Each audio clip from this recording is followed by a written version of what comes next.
Atomic Attraction by Christopher Canwell. Introduction. There's a coffee shop. It's a simple, everyday place. And in that coffee shop, a young man named Peter sees a woman who stops his world. She's beautiful, elegant, and for a moment, he feels that powerful, undeniable pull. Every day, he starts going to that coffee shop, just hoping for a chance to talk to her. He watches from a distance, feeling his heart race every time she walks past. He knows he has to say something, or he'll regret it for the rest of his life. But every time he tries, his body just shuts down. His throat tightens. The words get stuck. He's paralyzed by a fear he can't explain. Finally, after weeks of this internal battle, he summons every ounce of courage he has. He sees her adding cinnamon to her cappuccino, walks up, raises his own coffee, and with a shaky smile, he says, "Hi, I'm Peter." The woman gives him a faint, barely noticeable smile. A smile of complete disinterest.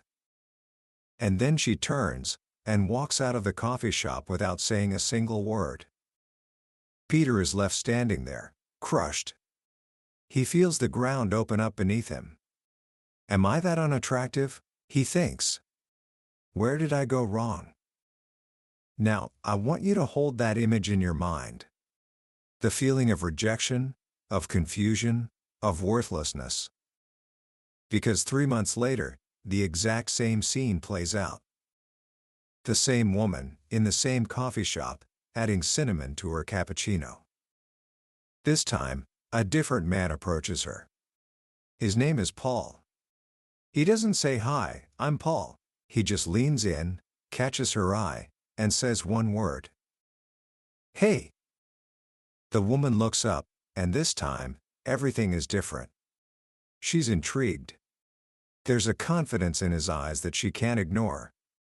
He touches her lightly on the arm, and a simple conversation begins. Within minutes, she's laughing, smiling, and giving him her name. Now, here is the question that changes everything. Why? Why did Jane dismiss Peter and accept Paul? They both made a simple approach. But one was met with a wall of ice, and the other with a warm invitation. The answer to that question is the secret this entire episode is about. It's the core of a book called Atomic Attraction by Christopher Canwell, a psychologist who has dedicated his life to decoding the hidden language of human connection. This isn't a book about pickup lines or cheap tricks. It's a deep dive into over 120 scientific studies, designed to reveal the invisible forces that govern who we find attractive. And my promise to you is this: by the end of our time together, you will understand the profound difference between Peter and Paul. You will understand that attraction is not a matter of luck or looks or money. It is a science. And once you understand the laws of this science, you will never see the world, or yourself, in the same way again. Book summary. So, what is this hidden language of attraction? Well, to understand it, we first have to unlearn almost everything society has taught us about being a nice guy. Think about it. From a young age, we're told to be polite, to be agreeable, to put women on a pedestal. We're taught that if we're just a little more supportive, a little kinder, a little more chivalrous, we'll be handed the keys to the kingdom. We've been sold a lie. The author, Christopher Canwell, argues that this nice guy syndrome is one of the biggest killers of attraction.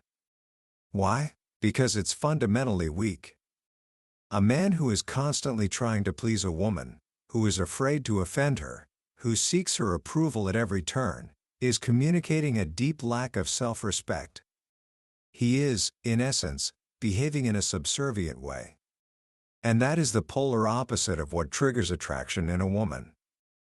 The book begins with a powerful quote from the philosopher Ralph Waldo Emerson: "Shallow men believe in luck.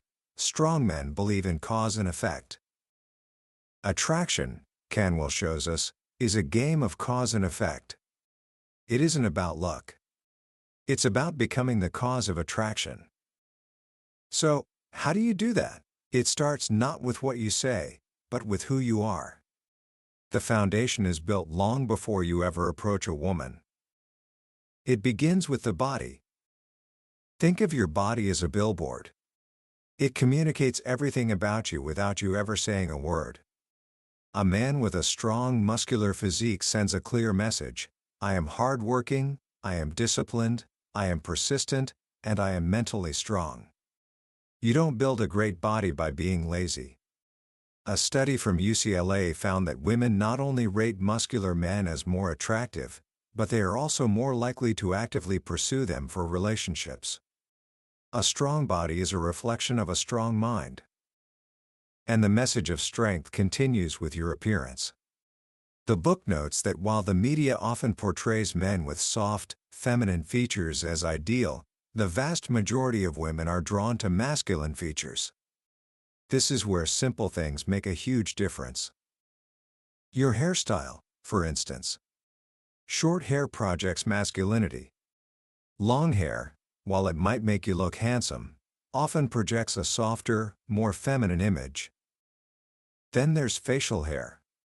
A study in the Journal of Evolution and Human Behavior found that heavy stubble, about 10 days of growth, is rated as the most attractive type of facial hair. Why? Because it's a clear and honest signal of testosterone. It communicates maturity, masculinity, and dominance. It's the male equivalent of a peacock's feathers. Even something as deeply personal and anxiety-inducing as hair loss is reframed as an opportunity. The book points to a fascinating study from the University of Pennsylvania, which found that men with shaved heads were rated as more attractive, more masculine, and more dominant than men with a full head of hair. The man who tries to hide his baldness looks weak. The man who owns it and shaves his head transforms himself into a symbol of hypermasculine confidence. This principle of broadcasting strength extends even to our most primal sense, smell. There are, of course, fragrances that have been scientifically shown to stimulate the female brain. A chemical called hedione, found in colognes like Dior's Eau Sauvage and Acqua di Gio, has been proven to activate the area of a woman's brain responsible for releasing sex hormones. But there's a scent even more powerful than that. It's a pheromone your own body produces called androstenedione. It's derived directly from testosterone. Studies have shown that exposure to this pheromone can make women more attentive, more aroused, and happier. It literally rewires their brain to be more receptive to you. And the book provides a simple checklist for naturally boosting your testosterone and producing more of this powerful chemical: get good sleep, consume zinc and vitamin D, eat healthy fats, reduce alcohol, lift heavy weights with compound movements like squats and deadlifts, and reduce excess body fat. You are, quite literally, changing your chemistry to become more attractive. Now, once you've built this foundation of physical strength, you have to clothe it correctly.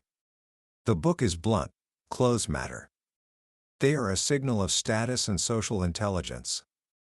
One study examined how a woman's willingness to engage with a man changed based on his clothes. The same man was rated, but in one picture he wore low-status clothes, and in another, high-status clothes. The results were staggering. Women were not only more attracted to the man in high-status clothes, but they were more willing to consider him for everything from a date, to sex, to marriage. And what are high-status clothes? It's simpler than you think. A well-fitting suit, a crisp dress shirt, clothes that are tailored to your body. It shows you understand social rules and respect yourself enough to present the best version of yourself to the world. And color matters too. Studies show that the color red is consistently rated as the most attractive color a man can wear, followed by black. These colors have been symbols of power for centuries. But all of these external changes, the body, the grooming, the clothes, are just the shell. They are reflections of the most important change of all, which is the change in your mindset. This is where the book introduces the critical concept of the alpha versus the beta male. Forget the stereotypes of a chest-pounding gorilla. The author defines it very simply. The alpha male consistently chooses strength over weakness. The beta male consistently chooses weakness over strength. That's it. It's a choice you make in every interaction. Your girlfriend tells you she wants to break up. The weakest course of action is to beg and plead. The strongest is to walk away with your head held high. That is the path of the alpha. A woman doesn't respond to your text messages. The weakest course of action is to send more messages, seeking a response. The strongest is to walk away and ignore her until she gets back to you. Whenever you're in doubt, you just have to ask yourself one question: what is the strongest course of action I can take right now? This mindset, this commitment to self-respect above all else, is what generates your sexual market value. It's an invisible score that women are constantly reading. A man with high sexual market value has options. He isn't desperate. He doesn't need any one woman's approval, and that is precisely what makes him so magnetic. He is a challenge. So now, you've done the internal work. You've built the foundation. You're projecting strength through your body, your style, and your mindset. Now, it's time to step into the world. It's time to create that initial spark of attraction. The book makes a powerful point: the ability to approach a woman directly, in person, is one of the rarest and most intoxicating qualities a man can possess today. In an age of swiping and texting, the man who has the confidence to walk up to a woman and state his interest immediately sets himself apart from 99% of other men. Remember the story of Sabrina? She met a nice guy named Robbie online. They had a great connection. But then, one day in the subway, a total stranger named Paul walks up to her, compliments her dress, and confidently asks for her number. In an instant, her attraction for the safe online guy, Robbie, evaporates. Why? Because Paul demonstrated real-world confidence. He took a risk. He singled her out and made her feel special in a way a text message never could. But how do you approach? It doesn't have to be some clever pickup line. In fact, studies show that women prefer a simple hi or hello over anything cheesy or rehearsed. The book suggests using an environmental approach. You simply comment on something in your shared surroundings. In a gym, "Hey, how's your workout going?" In a supermarket, "Excuse me, do you know where the coffee is?" The line itself doesn't matter. It's just an excuse to start a conversation. Your real communication is happening through your body language. And this is where most men are completely blind. The author cites research showing that women initiate up to 90% of all seductions through subtle, nonverbal cues. Men just don't know how to read them. The book breaks it down into a 5-step process that a woman goes through when she's interested. Step 1. Eye contact. She lets you know she's noticed you. Step 2. Smiling. This is the invitation. She's telling you she likes what she sees. Step 3. Communication. This is where you approach and start talking. Step 4. Preening. This is the critical stage where she signals attraction. She'll play with her hair, touch her neck, expose the underside of her wrist in a gesture of submission, or her breathing will become deeper. These are all subconscious signals of availability. Step 5. Touch. She'll find an excuse to lightly touch you on the arm or shoulder, letting you know it's okay for you to escalate things. Once you learn to see these signals, it's like a secret world opens up. You're no longer guessing if a woman is interested. She's telling you, loud and clear. Of course, this is a two-way street. Your body language is just as important. Research shows that dominant, open, and expansive body language makes a man appear far more attractive. Think of taking up space. Uncross your arms, keep your shoulders back, and most importantly, maintain eye contact. A study from Loyola Marymount University found that men who hold a woman's gaze are perceived as more intelligent, more confident, and more attractive. The book tells a wonderful story about the casting of Sean Connery as James Bond. The producers and author initially thought he was too rough for the part. But when he walked into the audition, he moved with the languid, self-assured grace of a panther. After he left, the producers watched him from their office window as he sauntered down the street. He walked, as one of them recalled, as if he owned every bit of the street. It was that sheer, nonverbal self-confidence that won him the role. That is attractive body language. And then there's the smile. We're taught to smile, to be friendly. But a fascinating study published in the journal Emotion found that women are actually less attracted to men who are constantly smiling. They rated men with brooding and mysterious facial expressions as the most sexually attractive. Why? A constant smile can be perceived as weak, as an attempt to win favor. A more neutral, broody expression communicates masculinity and a man who is less open to manipulation. The book suggests using a subtle, impish smile, just a slight upturn of the corners of the mouth. It signals warmth and approachability without giving away your power. You remain a mystery. And maintaining that sense of mystery is the key to the next phase, building and deepening attraction. This is the dance of seduction. Canwell breaks it down into 2 stages, first contact and the chase. In the beginning, it's natural for the man to pursue. He initiates contact, he sets the dates.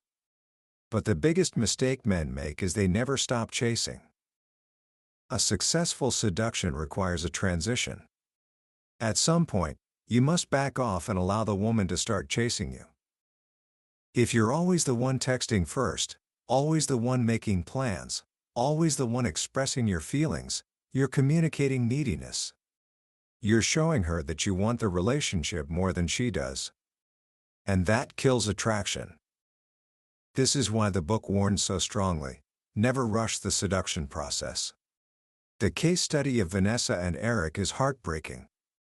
They had incredible passion, but only a month in, Eric confesses his undying love and talks about settling down. To him, it felt romantic.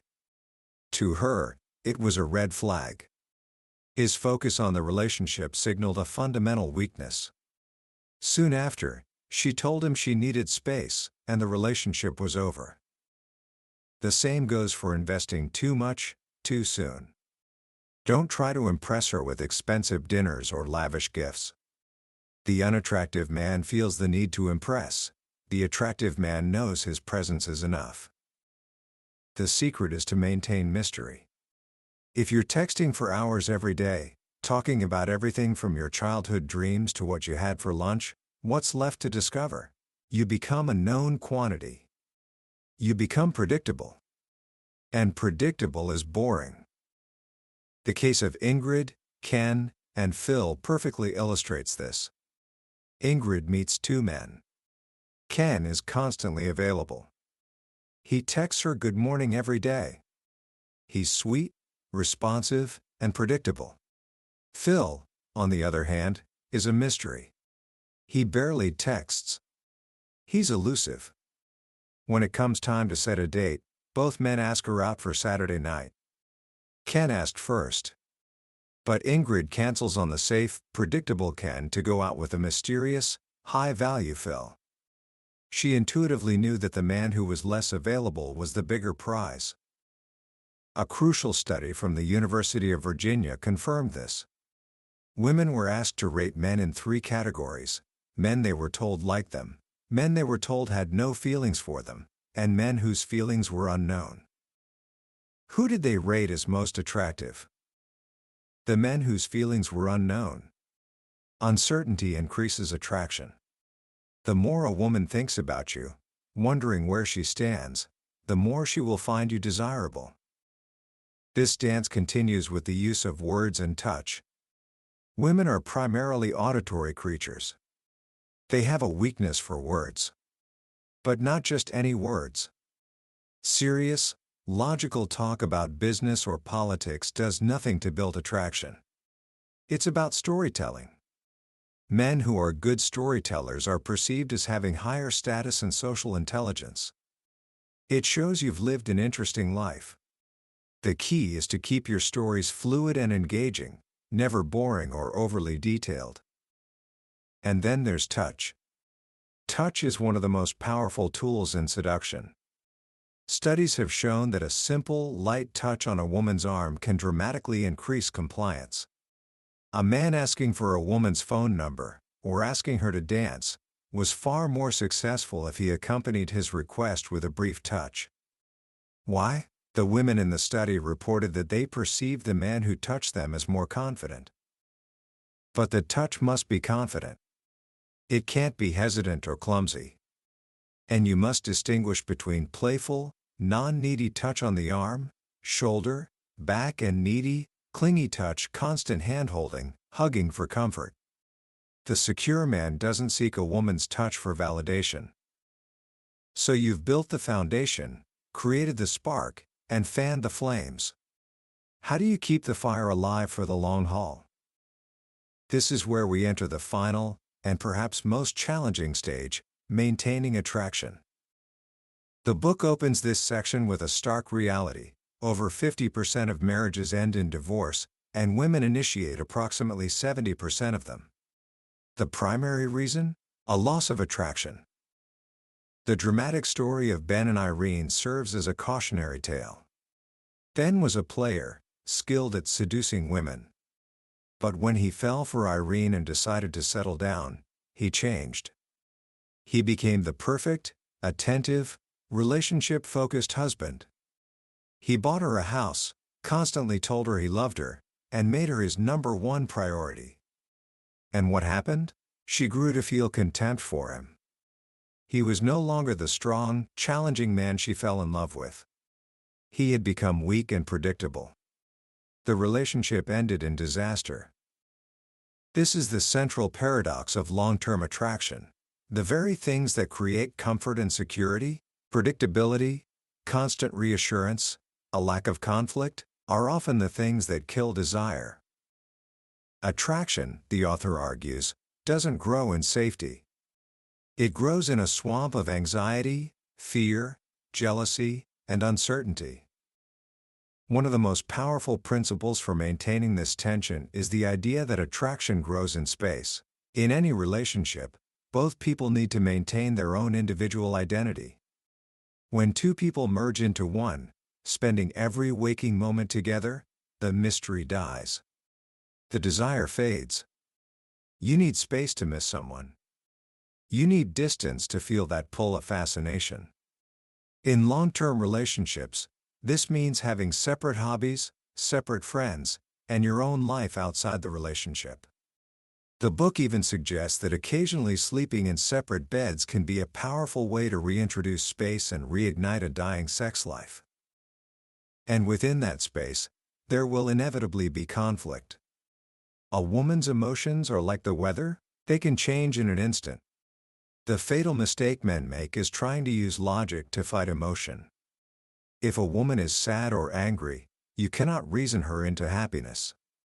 The more you try to fix her problems, the more she will resist. Instead, you must learn to mirror her emotions. If she pulls away, you pull away. If she grows distant, you grow distant. This restores the tension and prevents you from appearing weak and needy. And you must be prepared for tests. The book is clear: women always test. It's not a conscious, malicious act. It's an ingrained, biological program designed to constantly gauge your strength. She might use a bitch test, where she's intentionally rude or disrespectful to see if you'll tolerate it. The weak man gets angry or tries to reason with her. The strong man responds with humor or indifference, or simply walks away. He doesn't play the game. She might use a jealousy test, casually mentioning another man who showed interest in her. The weak man becomes insecure and controlling. The strong man is unconcerned. He knows his own value and isn't threatened. Passing these tests always comes back to one thing: choosing the strongest, most confident course of action, free from fear and insecurity. But what happens when attraction is already dying? When a woman has pulled away so far that the relationship is on the brink of collapse? This is where the book introduces its most potent, and perhaps controversial, strategy: inducing dread and uncertainty.